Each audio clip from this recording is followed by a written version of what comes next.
दोस्तों नमस्कार, हर हर महादेव। कैसे हैं आप सभी लोग। उम्मीद है आप सब खुश होंगे, स्वस्थ होंगे, अपना ख्याल रख रहे होंगे, खुद को हील एंड पॉजिटिव कर रहे होंगे। बहुत बहुत स्वागत करती हूं आप सभी का एक बार फिर से हमारे इस चैनल पर। तो आज मैं फिर से आप सभी के लिए एक नई और फ्रेश रीडिंग करने जा रही हूं। और आज की जो रीडिंग है इसमें हम देखने वाले हैं कि इस समय आपके पार्टनर और थर्ड पार्टी के बीच में क्या एनर्जी चल रही है।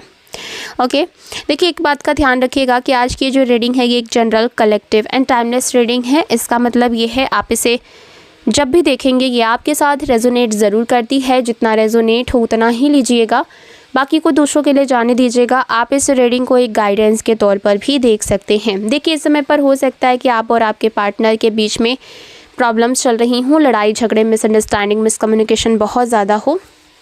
और अगर मैं रीज़न की बात करूं तो किसी थर्ड पार्टी का इन्वॉल्वमेंट या फिर किसी फैमिली मेम्बर का इंटरफेरेंस आप दोनों के रिश्ते में बहुत ज़्यादा था, जिसकी वजह से ये सारी की सारी प्रॉब्लम्स आप दोनों के रिश्ते में आई हैं। आप मेल हैं, फीमेल हैं, मैरिड हैं, अनमैरिड हैं, इंडिया से देख रहे हैं, इंडिया से बाहर से देख रहे हैं, आप इस रीडिंग को देख सकते हैं। ये रीडिंग सबके लिए है। आपको क्या करना है, अपना नाम जो है वो कमेंट सेक्शन में ज़रूर से क्लेम कर देना है और अपने पर्सन का नाम अपने मन में 3 बार ज़रूर दोहराना है। इससे आप दोनों की जो एनर्जी है आज की इस रीडिंग से कनेक्ट हो पाएगी और हम सही सही जान पाएंगे कि डिवाइन एंजल्स हमें क्या मैसेजेस देना चाहते हैं एंड आपकी एनर्जी हमें क्या संकेत दे रही है। अगर इस वीडियो से आपको थोड़ी सी भी क्लैरिटी मिलती हो, हेल्प मिलती हो तो प्लीज़ वीडियो को लाइक करिएगा, शेयर करिएगा। चैनल पर पहली बार आए हैं, अभी तक सब्सक्राइब नहीं किया है तो सब्सक्राइब करके बेल आइकन ज़रूर दबाइएगा, जिससे आने वाले वीडियोस के नोटिफिकेशंस आपको सबसे पहले मिलते रहेंगे। ओके, चलिए सबसे पहले कार्ड्स में बता देती हूँ, उसके बाद हम एनर्जीज़ को चेक करना शुरू कर देंगे। कार्ड्स कुछ इस तरीके से आ रहे हैं। 3 of cups, 6 of swords, S of cups, king of pentacles, wheel of Fortune, the high prestige का कार्ड आया है। Okay, the hierophant, the temperance का कार्ड आया है, the chariot, okay, page of cups, night of pentacles and bottom of the deck है the strength का card. ये cards निकल कर के आ रहे हैं। नंबर्स की अगर मैं बात करूं तो नंबर 2 की energy, number 6, number 1, okay, number 10, number 17, ये इंपॉर्टेंट नंबर्स निकल कर के आ रहे हैं। आप अपने और आपके पार्टनर के date of birth, month, time, year से मैच करके देख लीजिएगा। देखिए यहाँ पर जो सबसे पहली एनर्जी यहाँ पर सामने आ रही है वो ये है कि आपके पार्टनर और थर्ड पार्टी के बीच में इस समय पर कुछ भी चीज़ें सही नहीं चल रही हैं। ओके, और यहाँ पर इन दोनों के बीच में स्ट्रॉन्ग कन्फ्लिक्ट चल रहा है। बार बार इन लोगों के आर्ग्यूमेंट्स हो रहे हैं, बार बार ना आपस में जो झगड़े इनके हैं वो बढ़ते चले जा रहे हैं। बार बार बातें जो है ऐसी बढ़ती हुई चली जा रही हैं कि मतलब रुकने का नाम नहीं ले रही हैं और बढ़ चढ़ कर के लोग एक दूसरे के ऊपर ना आरोप लगा रहे, प्रत्यारोप लगा रहे और जो आवाज़ें हैं वो बहुत तेज़ जो है वो बोली जा रही हैं एक दूसरे को।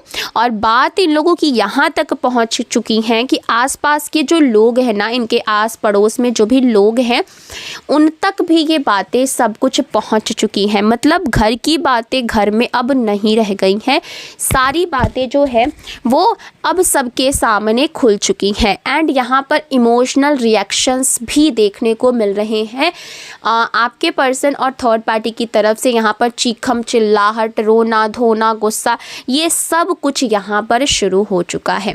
जो इस समय इन दोनों का रिश्ता है वो बिल्कुल भी स्टेबल नहीं दिख रहा है, बिल्कुल भी जो भी स्टेबिलिटी के साथ ही अपने रिश्ते को आगे बढ़ा रहे थे, जो भी चीज़ें अपने जीवन में कर रहे थे, ऐसा लग रहा था कि सारी चीज़ें बहुत ही बैलेंस हैं।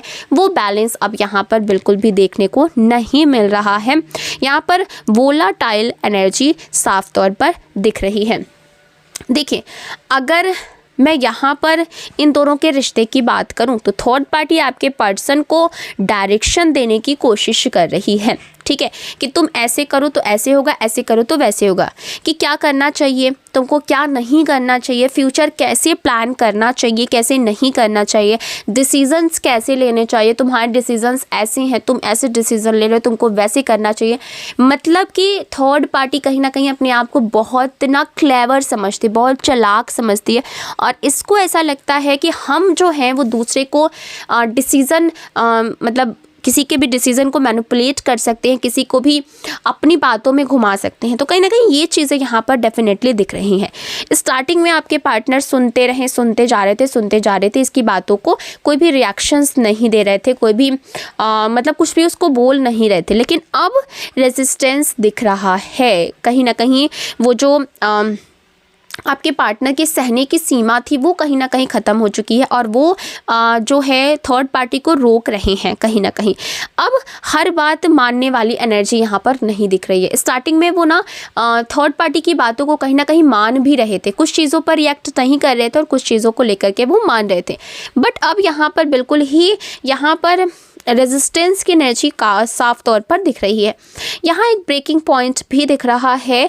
जो आपके पर्सन और थर्ड पार्टी के रिश्ते में है, वो पेशेंस उस रिश्ते में अब बिल्कुल ही ख़त्म हो चुका है, और इन दोनों का, आपके पार्टनर और थर्ड पार्टी दोनों का यहाँ पर फ्रस्ट्रेशन जो है वो बाहर निकल कर के आ रहा है।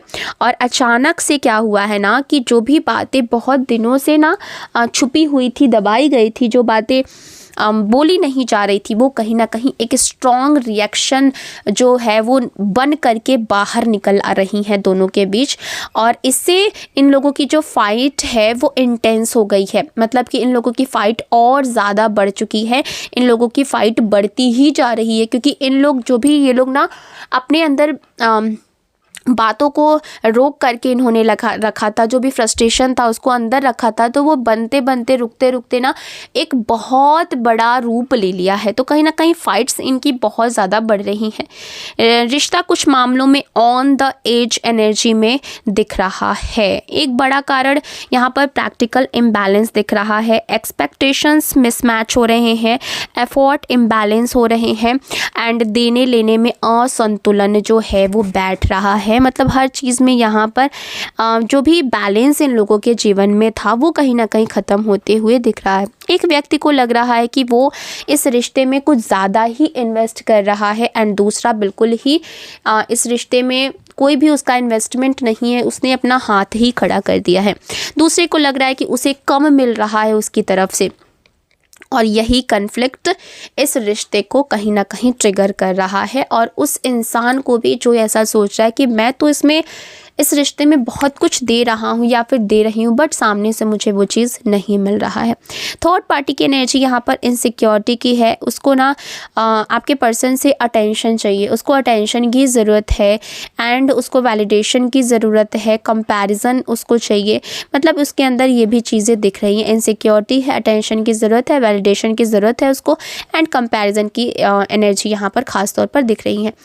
उन्हें महसूस हो रहा है कि पहले जैसी प्रायोरिटी उनको अब नहीं मिल रही, यानी कि थर्ड पार्टी को आपके पर्सन अब पहले जैसी प्रायोरिटी नहीं दे रहे हैं जैसे वो पहले उसको प्रायोरिटी देते थे, उसको लव या फिर प्यार जो भी रिएक्शंस देते थे। और इससे थर्ड पार्टी के जो रिएक्शंस हैं वो और स्ट्रॉन्ग हो रहे हैं।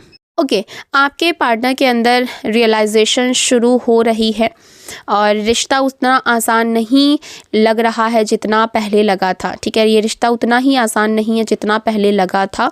हर एक्सपेक्टेशंस फुलफ़िल करना पॉसिबल नहीं है। स्टार्टिंग में जब कोई भी रिश्ता शुरू होता है ना, तो वहाँ पर एक अट्रैक्शन, इन्फैचुएशन वो दूसरा होता है, बट धीरे धीरे चीज़ें ना बदलती जाती हैं। ठीक है, तो यहाँ पर प्रेशर इन दोनों के रिश्ते में बहुत ज़्यादा बढ़ रहा है, और बेसिकली थर्ड पार्टी आपके पर्सन से बहुत कुछ एक्सपेक्ट कर रही है, बट उतना उसको चीज़ें वहाँ से नहीं मिल रही हैं। बैलेंस बनाना मुश्किल हो रहा है। यह अवेकनिंग स्लो है लेकिन शुरू हो चुका है। यहाँ पर एक स्ट्रॉन्ग एनर्जी और दिख रही है। छिपी हुई बातें जो हैं वो बाहर आएंगी और लोगों को अंदाज़ा होना शुरू हो जाएगा। टेंशन्स इन दोनों के रिश्ते का जो है वो विजिबल होना शुरू हो जाएगा, यानी रिश्ता प्राइवेट फेज से निकल करके विजिबल टेंशन फेज में जा सकता है। यहाँ कार्मिक थीम दिख रहा है, पनिशमेंट नहीं, एक्सपीरियंस थ्रू कॉन्ट्रास्ट। आपने जो पेन फील किया था, अब आपके पार्टनर इमोशनल प्रेशर फील कर रहे हैं, इससे कंपैरिजन एंड क्लैरिटी आती है। धीरे धीरे आपके पार्टनर नोटिस कर रहे हैं स्टेबिलिटी कहाँ थी, इमोशनल सेफ्टी कहाँ थी, एक्सपेक्टेशंस का फ़र्क उनको अब समझ में आ रहा है। आपको और आपके जो ये थर्ड पार्टी उसको जब भी ये कंपैरिजन कर रहे हैं तो आपका जो प्लेस है वो उनको कहीं ना कहीं ऊंचा ही दिख रहा है। ये इमीडिएट रिटर्न एनर्जी नहीं लेकिन अंडरस्टैंडिंग एनर्जी है। आने वाले समय में आर्ग्यूमेंट्स जारी रह सकते हैं, बाउंड्रीज़ की ज़रूरत महसूस होगी, रिलेशनशिप टेस्ट फेज़ में जाएगा, क्लैरिटी मोमेंट्स आएंगे, कुछ केसेस में पॉज डिस्टेंस भी दिख रहा है। गाइडेंस फॉर यू, अपनी पेन को इनवैलिडेट ना करें, किसी का रियलाइजेशन फोर्स नहीं होता, एक्सपीरियंस से आता है। थर्ड, फोकस वापस अपनी एनर्जी पर लाएं।